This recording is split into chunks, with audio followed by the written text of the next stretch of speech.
Quelques jours plus tard, lorsque la jeune fille entra de nouveau dans la pièce, elle avait l'air agacée.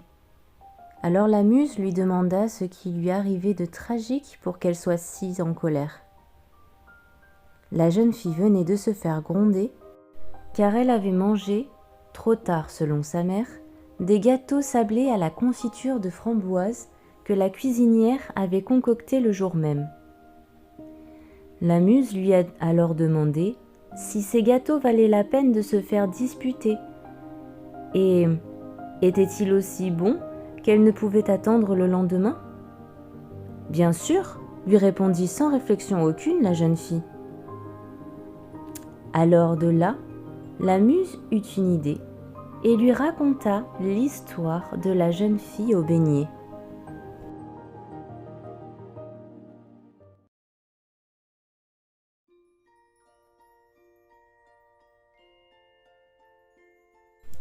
C'est dans le château du vieux village que se trouvait la plus talentueuse des pâtissières. D'ailleurs, le roi se battait, même quelquefois à l'épée pour pouvoir la garder. Tous autour du village, les voisins, les autres rois et princes, voulaient ses services. Qu'avait-elle fait pour plaire autant ? Magie ? Sorcellerie ? Envoûtement ? Non, des beignets. Simplement des beignets qu'elle avait proposés lors d'un buffet de rencontre des rois et reines des royaumes voisins.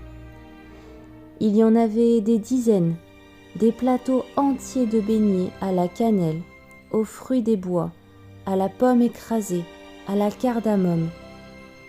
Mais un plateau récolta un franc succès. Le secret ? La saveur ?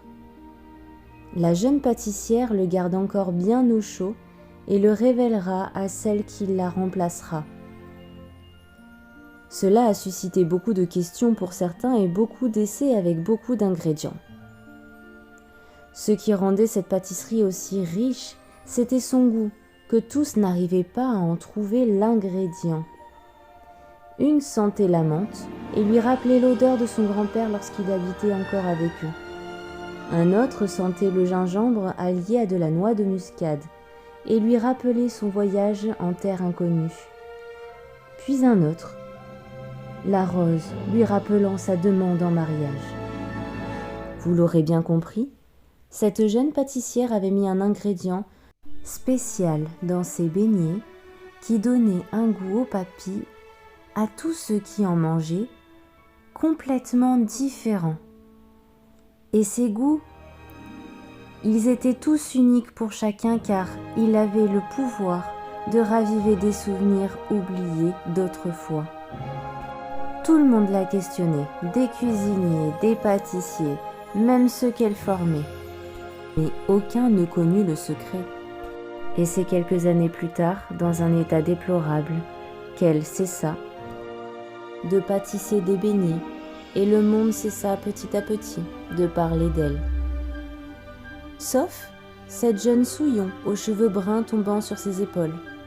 Elle était la fille d'une servante du château et connaissait son histoire par cœur.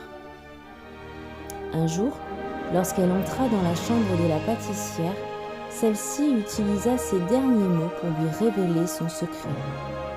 Et depuis sa mort, elle reprit les pâtisseries et devint la nouvelle élite du royaume.